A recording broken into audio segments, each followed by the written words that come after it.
ایک بات کو اچھی طرح طے کر لیں۔ کچھ چیزیں نا ادھار ہوتی ہیں اور کچھ چیزیں نقد ہوتی ہیں، بالکل نقد۔ وہ کہتے ہیں نا کہ ہم ادھار کا کام نہیں کرتے، ہم نقد کام کرتے ہیں، ایک ہاتھ دے ایک ہاتھ لے، ہم نقد کام کرتے ہیں، کسی قسم کا کریڈٹ والا کام نہیں کرتے ہیں۔ میرے نبی رحمت سید عالم صلی اللہ علیہ وآلہ وسلم نے ارشاد فرمایا،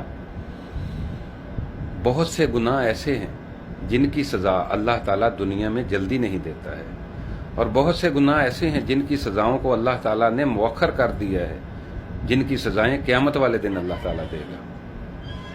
میری دعا ہے اللہ تعالیٰ ہمیں سب سزاؤں سے محفوظ فرمائے۔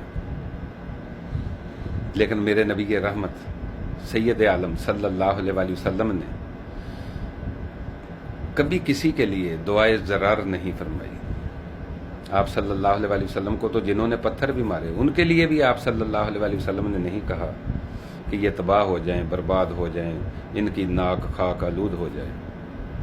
لیکن میرے نبی رحمت سید عالم صلی اللہ علیہ وآلہ وسلم نے فرمایا، ماں باپ کی نافرمانی ایک ایسا جرم ہے جس کی سزا یہاں پر بھی ملے گی، آگے تو ہے ہی ہے لیکن دنیا میں بھی اس کی سزا ملے گی۔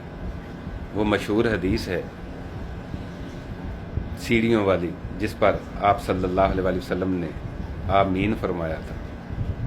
جبرائیل امین آئے، انہوں نے 3 لوگوں کے بارے میں کہا، جن میں سے ایک یہ تھا کہ اس شخص کی ناک خاک آلود ہو جو بڑھاپے میں والدین کو پائے یا دونوں میں سے ایک کو پائے اور جنت حاصل نہ کر سکے۔ آپ صلی اللہ علیہ وآلہ وسلم فرماتے ہیں، اس پر میں نے بھی آمین کہا۔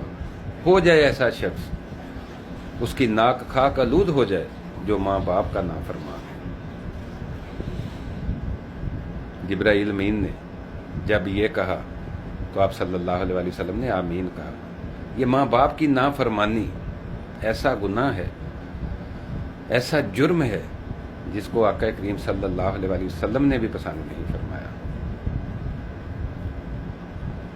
میرے نبی رحمت سید عالم صلی اللہ علیہ وآلہ وسلم گھر کے دروازے سے نکلے، صحابہ ادب کے ساتھ کھڑے ہو گئے، اور آپ صلی اللہ علیہ وآلہ وسلم کی مبارک نظریں پلٹ کر 6 سال کی عمر میں ابوا کے ریت کے ٹیلوں میں گردش کرنے لگی، اور آقا کریم صلی اللہ علیہ وآلہ وسلم نے روتے ہوئے لوگوں سے مخاطب ہو کر فرمایا، لوگو، کاش آج میری ماں زندہ ہوتی اور تم دیکھتے کہ میں کیا کرتا۔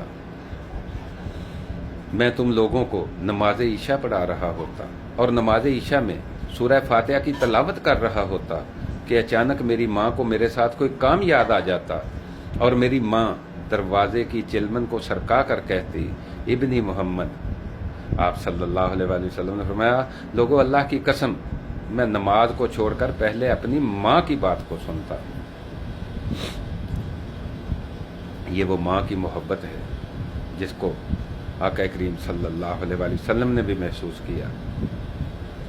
اور ایک دانشور نے کیا خوب کہا ہے کہ مجھے ماں کی محبت کا اندازہ اس دن ہوا جب سیب 4 تھے اور ہم 5 لوگ تھے، تو ماں کہنے لگی، مجھے تو سیب پسند ہی نہیں ہے۔ اللہ اکبر! یہ ماں کی محبت ہے، یہ ماں کے پیار کا رنگ ہے۔ تو اپنے والدین کے ساتھ ہمیشہ حسن سلوک کریں۔ نبی پاک صلی اللہ علیہ وآلہ وسلم نے فرمایا، تیرا باپ تیری جنت کا سب سے بڑا دروازہ ہے، اگر تو نے باپ کو ناراض کر کے موت پائی تو تیرے لیے یہ دروازہ کھل نہ پائے گا۔ اللہ اکبر! یہ ایک باپ کا مقام ہے۔